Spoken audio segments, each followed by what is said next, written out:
오늘 본문은 요한계시록의 7교회에 보내는 편지 중에서 라오디게아 교회에 보낸 편지의 내용입니다. 오늘 계시록 3장 17절이 중요한데 우리 한번 들어보시겠어요? 내가 말하기를 나는 부자라 부유하여 부족한 것이 없다 하나 내 곤고한 것과 가련한 것과 가난한 것과 눈먼 것과 벌거벗은 것을 알지 못하는도다. 주님이 말씀하시기를 너한테 말한다. 네가 말하기를 나는 부자다. 부유하여 부족한 것이 없다 하나 너의 곤고한 것과 가련한 것과 가난한 것과 눈먼 것과 벌거벗은 것을 알지 못하는구나. 이렇게 주님이 말씀하시는 거죠. 그래서 밑에서 두 번째 줄에 보면 가난한 것, 여기서 가난이라는 말이 뭐냐면 창고에 쌓인 게 없다는 거예요. 그래서 일시적인 가난, 일시적인 어려움이 아니고 계속해서 궁핍하다고 하는 그런 의미를 가지고 있어요. 너는 네가 가난하지 않다고 생각하지? 사실은 너는 가난한 인간이야. 너는 보잘것없는 인간이야. 네 눈이 멀어서 못 보는 거야. 이렇게 주님이 말씀하는 겁니다. 하나님의 은혜를 받아야만이 우리가 사는 건데, 우리의 인생인데, 우리 인생은 철이 없어서 무식해서 무지해서 영적으로 내가 똑똑하고 내가 열심히 일하면 성공하게 되고 내 뜻대로 될 줄 알지만 나이 40만 돼도 아니면 똑똑하면 30만 돼도 어때요? 인생이 결코 내 뜻대로 되지 않더라는 거죠. 내 꿈대로 되지 않아요. 예를 들어서 아주 재미있는 일이 있어요. 그건 뭐냐면 나비 효과라고 하는 것이 있는데, 작은 나비, 이 작은 나비가 하나 이렇게 여기서 날아간다고 뭐 우리가 바람 하나 느끼겠어요? 뭐 하나 느낌이 있겠어요? 아무 효과가 없어요. 그런데 그 나비의 날갯짓이 보잘것 없지만 어느 날 1972년에 미국 기상학자 에드워드 노턴 로렌즈라고 하는 사람이 초기 기상의 움직임을 소수점 이하의 크기가 별 볼 일 없는 크기인데, 이것이 다른 기압골과 만나고 다른 방향으로 가게 되면 보잘것없는 소수점 이하의 보잘것없는 이 바람이 미국 가서는 엄청난 허리케인이 되고 또 어느 나라에서는 엄청난 폭설이 내리고 재앙이 돼버린다는 것을 이 사람이 알고 1972년에 이 사람이 이런 이야기를 할 때 버터플라이라고 하는, 거기다 그렇게 붙여버린 거예요. 초기에 보잘것없어 보이는 것들이 나중에 세월이 지나다 보면 그 작은 습관들이 모여서 어떤 사람은 엄청난 축복을 받게 되고, 그 나쁜 작은 습관들 뭐지요? 가장 나쁜 습관이 교인들이에요. 그리고 자식들 중에서 나는 아버지같이 안 살아, 나는 엄마같이 안 살아, 그래서 나는 내 뜻대로 살 거야 하고서는 아주 철저히 자기를 날마다 강화시켜 나가요. 그러니까 뭐가 되죠? 싸가지가 없는, 그래서 미혹되고 스스로 유혹돼 버린, 그래서 인생이 다른 의견을 받아들이지 아니하고 자기의 성을 썼다가 나중에 비참한 인생을 말년에 거두게 돼요. 말년에 거둬도 괜찮아요. 중년부터 초년부터 거두게 되는 겁니다. 그러므로 자기의 고집과 아집을, 편견을 버려야 돼요. 교인들 중에 제일 어리석은 교인이 뭐냐면 나는 내 자식을 다르게 키울 거야. 교회 가지 마, 공부해. 그래서 학원을 뺑뺑이로 돌려요. 발레 학원, 영어 학원, 피아노 학원, 수학 학원, 영어 또 회화 학원, 중국어 학원, 완전히 돌리고 돌렸는데 나중에 보잘것 없다는 걸 알아요. 그런데 돈이 없어서 학원은 보내지 않았지만 어릴 때부터 교회에 강제로라도 데리고 앉혀놓은 아이는 어차피 자식은 지 애비 머리 닮아요. 그런데 하나님께 맡기면, 하나님께 예배드리고 기도하면 주님이 축복을 주는데 상상할 수 없는 놀라운 은혜와 은총을 받습니다. 나는 내 자식을 다르게 키울 거야 라는 자체가 얼마나 오만하고 교만하고 미친 짓인지 몰라요. 그런 어리석은 짓 하지 말아요. 하나님 앞에 내가 너희들에게 학원 보낼 돈은 없다, 내가 사립학교 보낼 돈도 없고 유학 보낼 돈은 없지만 너희들이 믿음 안에서, 주 안에서 잘 살기를 바란다. 그러면 그 아이가 기도를 하는데 하나님이 귀한 마음을 줘요. 그래서 악독한 마음, 미혹된 마음, 단단한 마음이 아니라 주님이 늘 감동 감화를 주시니까 스스로 좋은 습관을 만들고 어른들의 말을 경청하고 나가니까 일들이 쉬워지는 거예요. 왜 우리가 역사를 배워요? 우리가 역사를 거울 삼아서 나가는 거예요. 어느 시대나 인간은 똑같기 때문에 어느 나라 역사나 우리에게 주는 교훈은 똑같이 좋은 겁니다. 그러므로 성경에서 뭐라고 얘기해요? 공부 너무 많이 하지 말라잖아요. 전도서에서. 다 쓸데없는 짓이라는 거예요. 하나님이 은혜를 주셔야 놀라운 역사가 일어나요. 우리 교회는 금요 심야 기도회가 없습니다. 주일 밤 예배도 없어요. 왜? 가족과 함께 지내든지 아니면 목장 식구들과 함께 지내라는 거예요. 근데 어떤 미련한 목사는 그냥 새벽부터 교인은 15명밖에 안 되는데 새벽 예배도 담임 목사 만나, 수요 예배도 담임 목사 만나, 구역 예배도 담임 목사 만나, 주일 대낮도 주일 밤도 담임 목사 만나, 신방도 담임 목사 만나. 나중에는 막 진절머리가 나요. 오성문 장로님이 말했어요. 목사님, 주일날 한 번만 설교하고 들어가면요 이 교회 부흥합니다. 그래서 제가 요새는 주일 설교 하나에 최선을 다하는 거예요. 대신 여러분들은 스스로 수요 기도회를 나오셔야 돼요. 아니면 스스로 지나가다가 예배당 문 열고 나와서 하나님 살려주세요, 하나님 도와주세요, 그렇게 살으라고 제가 그렇게 금요 기도회도 강요하지 않고 새벽 기도도 강요하지 않아요. 주일 예배 온전히 드린 다음에 그리고 나머지는 자기가 집에서 열심히 또 직장에서 또 목장에서 신앙생활 잘 하라고 했는데 완전히 나자빠진 사람들이 얼마나 많은지 모릅니다. 주일 대회만 간신히 참석하면 창고에 쌓인 게 없는 것과 똑같아요. 라우디게아 교회와 같이 창고에 아무것도 없는 거예요. 내 눈에만 내 미래가 아름답게 보이고 풍성해 보이지 사실은 그 인간은 안약을 발라야 돼요. 하늘나라의 안약을 발라서 하나님이 눈뜨게 해줘야 나의 실상을 알 수가 있고 나의 미래를 알 수가 있다는 걸 아셔야 됩니다. 요한계시록 3장 15절부터 16절의 말씀이 이렇게 써 있어요. 내가 내 행위를 아노니 내가 차지도 아니하고 뜨겁지도 아니하도다. 내가 차든지 뜨겁든지 하기를 원하노라. 내가 이같이 미지근하여 뜨겁지도 아니하고 차지도 아니하니 내 입에서 너를 토하여 버리리라. 예, 얼마나 무서운 말씀이에요. 뜨겁지도 않아요, 차갑지도 않아요. 그냥 뜨뜻미지근하게 그냥 장노래, 권사래, 집사래, 목장에 목자래. 근데 이것도 저것도 아닌 거예요. 어느 목사님이 저에게 와서 아주 궁금해합니다. 새벽 기도를 제가 안 하니까. 새벽 기도를 안 하세요? 놀래서 그분이 갔어요. 다시 또 몇 년 후에 내 방에 놀러 왔어요. 목사들이, 이 동네 목사님들이. 아직도 새벽 기도를 안 하세요? 네. 나는 철야 기도를 해요. 그리고 나는 집에서 밤 새벽 1시, 2시까지 어떤 날 기분 좋은 3시까지 책 읽고 그리고 기도하고 성경 읽어요.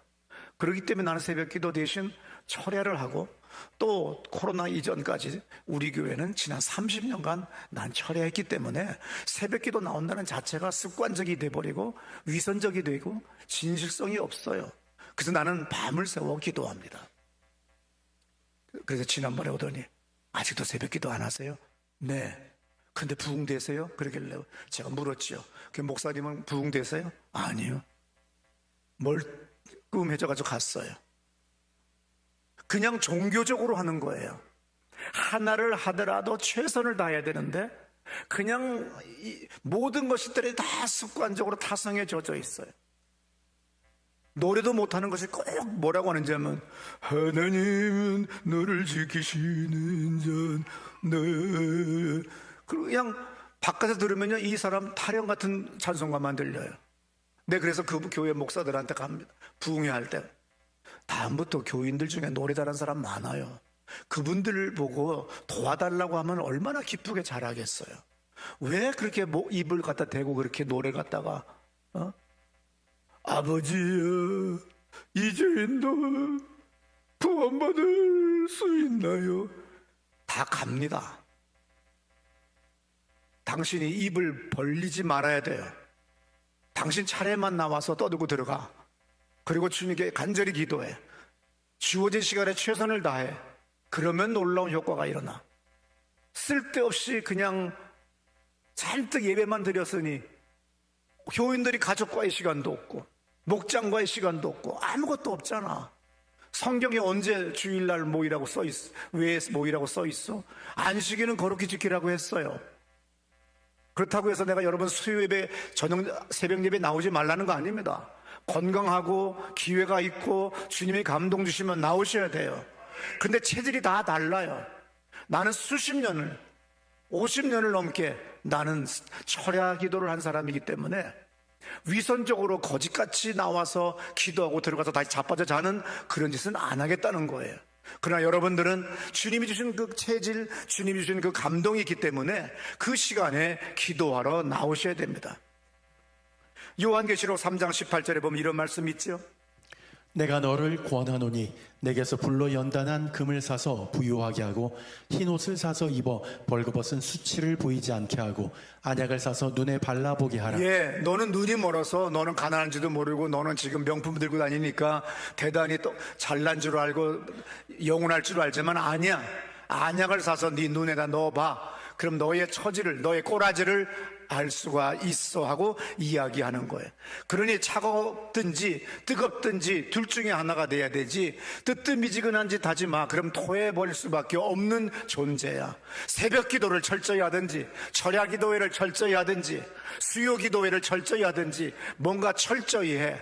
그리고 안식일은 주일 대낮은 목숨을 걸고 기어서라도 나와봐. 하나님의 은혜를 주시는 거예요.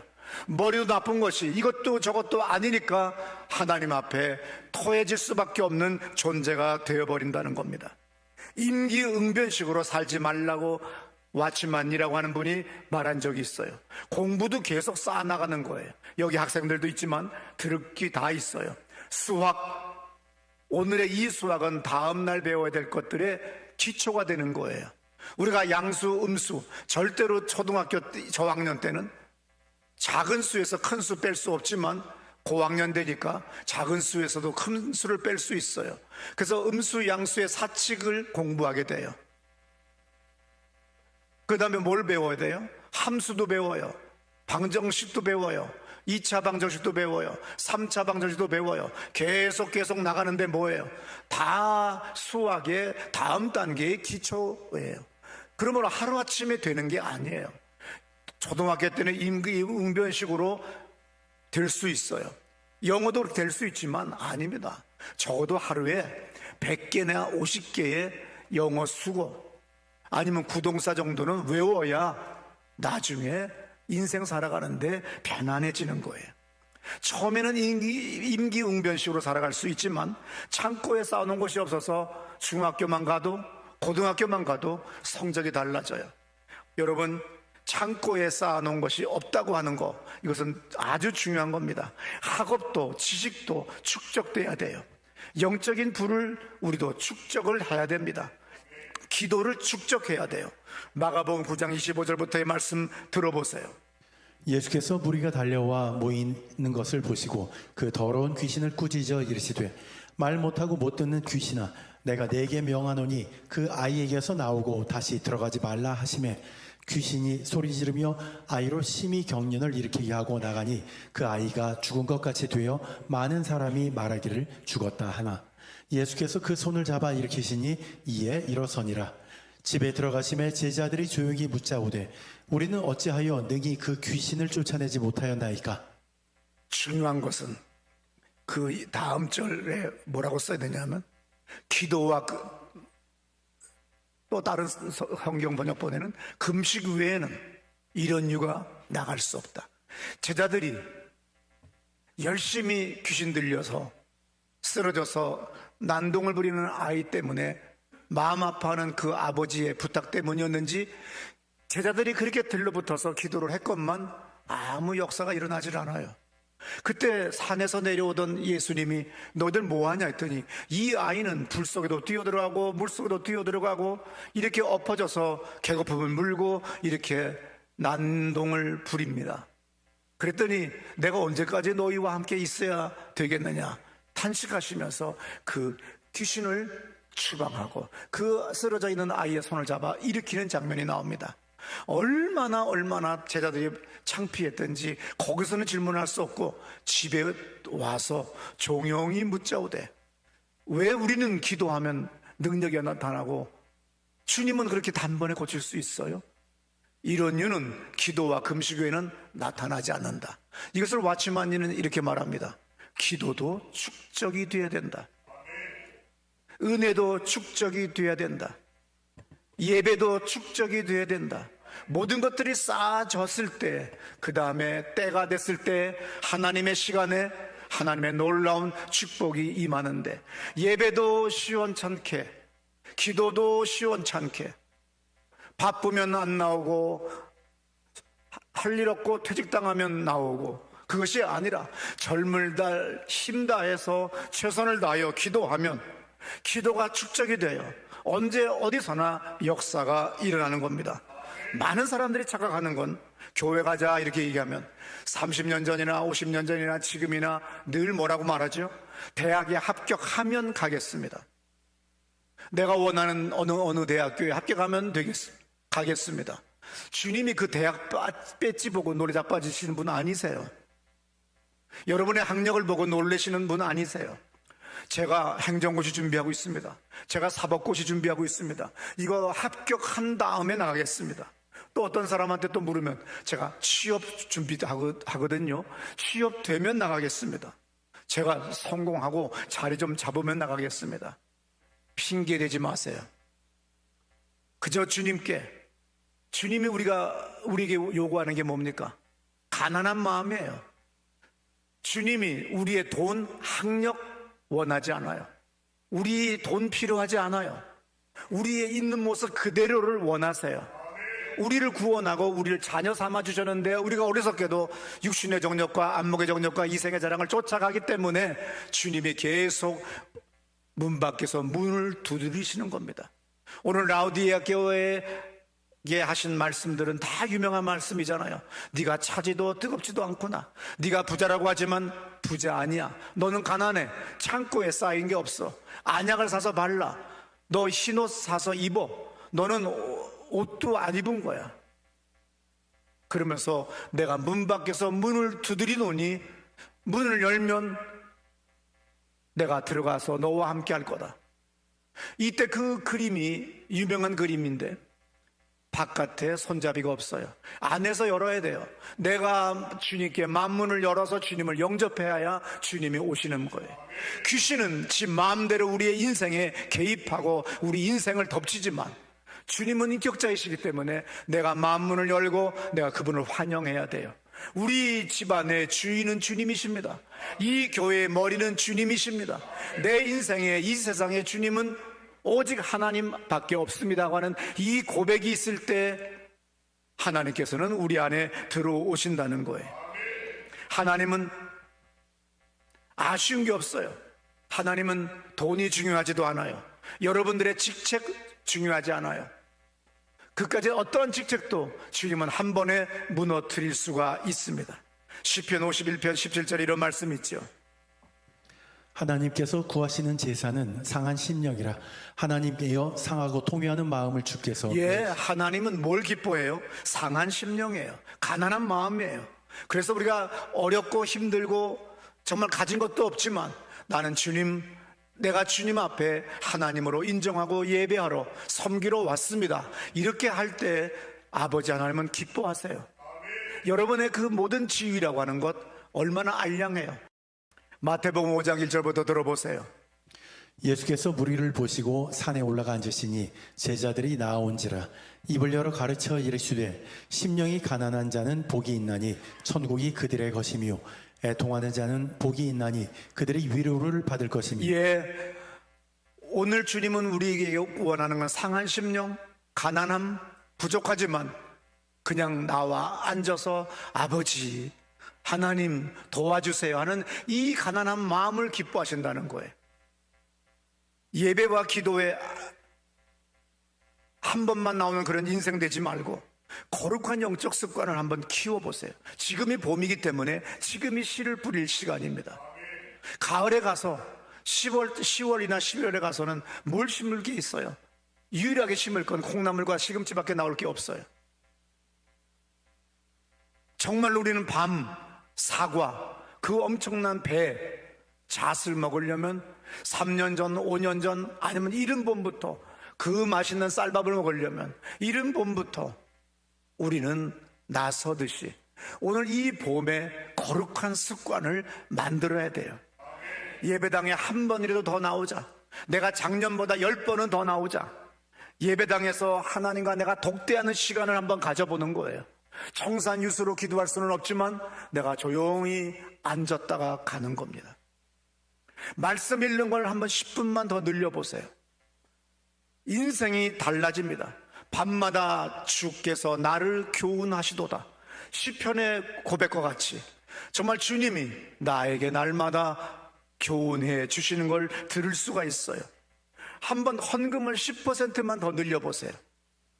모험 같지만 10,000원 헌금하시던 분 10,000원, 1,000원만 더 헌금해 보세요. 50,000원 헌금하시던 분 5,000원만 더 헌금 드려보세요. 이것은 하나님이 필요한 것 아니에요. 이 교회가 이 지역을 위하여, 한국 교회를 위하여, 많은 영혼을 구원하기 위하여 필요한 돈이지 하나님의 돈이 아쉬운 건 아니에요. 내가 절제된 삶을 통하여 내가 10%, 1,000원이라도 10,000원이라도 5,000원이라도 내가 헌금을 한번 10%만 더 드려보자라고 하는 이 마음을 가져보세요. 인생이, 삶이 180도 바뀝니다. 매일 전도를 위해서 나 혼자만 불이 나게 교회를 뛰어나오는 것이 아니라 적어도 하루에 10분 정도는 내가 전도해야 될 대상, 내가 섬겨야 될 대상들을 위하여 기도하고 전화 한 통화하고 함께 전화로 기도도 하고 또 그 집 문 앞에 가서 자동차 대고 한번 기다려보는 거예요. 내가 왜 자동차가 필요합니까? 그랬을 때 주님이 요구할 때, 물으실 때 나는 전도한 사람들을 태워오고 싶습니다. 이러면 주님이 자가용 위에 봉고차도 주세요. 봉고차를 넘치도록 채워버리면 주님은 버스, 전세버스에 태워올 수 있도록 전도의 수확을 거두게 하는 놀라운 역사를 일으킵니다. 교회에서 전도할 수 있고 교회 생활 잘하면 세상에서 성공해요. 세상 것은 돈이 목표지만 우리는 돈이 아니잖아요. 그래서 이 교회에서의 신앙의 성공은 세상의 성공인데 교회의 신앙도 실패인데 무슨 세상에서 성공을 기대할 수 있겠어요? 담임 목사가 봤을 때 저 사람의 신앙 일정하다는 걸 알아야 돼요. 저는 9시 기도회 끝난 사람들 기도해 주러 들어가요. 또 11시 기도회 오실 분들, 또 아니면 끝난 뒤에나 그 전에, 아니면 제가 자동차에 내리고 있으면 누군가가 한 사람이 저 담 끝 100m 바깥에서 양산 쓰고 터벅터벅 걸어오는 여인이 있어요. 남이주 집사예요. 그분이 오는 시간은 일정해요. 그리고 와서 조용히 기도하고 가요. 이 보잘것없어 보이는, 무력해 보이는 이거지만 그것은 하나님의 크신 축복의 통로를 지금 만들고 있는 겁니다. 그러므로 작은 결심, 작은 날개시지 환난 날에는 큰 역사를 이룬다는 걸 믿으시기 바랍니다. 그래서 나비 효과라고 하는 것 같이 오늘 작은 습관, 작은 영적인 습관이 10년 지나서 20년 지나서 내 자식에게, 내 손자 손녀떼에게, 내 말년에게 놀라운 역사가 일어나요. 성령 하나님이 우리를 다스리도록 모든 영역의 10%를 한번 이 봄에 여러분 주께 드려보세요. 누가복음 6장 38절에 이런 축복을 분명히 주신다고 말씀하셨어요. 주라, 그리하면 너희에게 줄 것이니 곧 후이되어 누르고 흔들어 넘치도록 하여 너희에게 앵겨주리라. 오늘 주님이 우리에게 약속하신 말씀이십니다. 적당히 주시는 분이 아니세요. 어떻게 주세요? 후이 눌러서 흔들어서 더 눌러서 주시는 하나님이심을 믿고 이 아침에 기도하는 여러분 되시기를 축원합니다. 우리 다 같이 자리에서 일어나셔서 우리 기도합시다. 아버지 살려달라고, 도와달라고, 내 인생이 날이 갈수록 아름다운 날이 되게 하시고 날이 갈수록 주님의 빛이 찬란하게 비치는 인생이 되게 하세요. 내가 주님 앞에 10%를 더 드리는 내 영혼을, 나의 마음을, 나의 물질을, 나의 시간을 더 드릴 수 있는 인생이 되게 해달라고 두 손 들어 기도합니다. 할렐루야.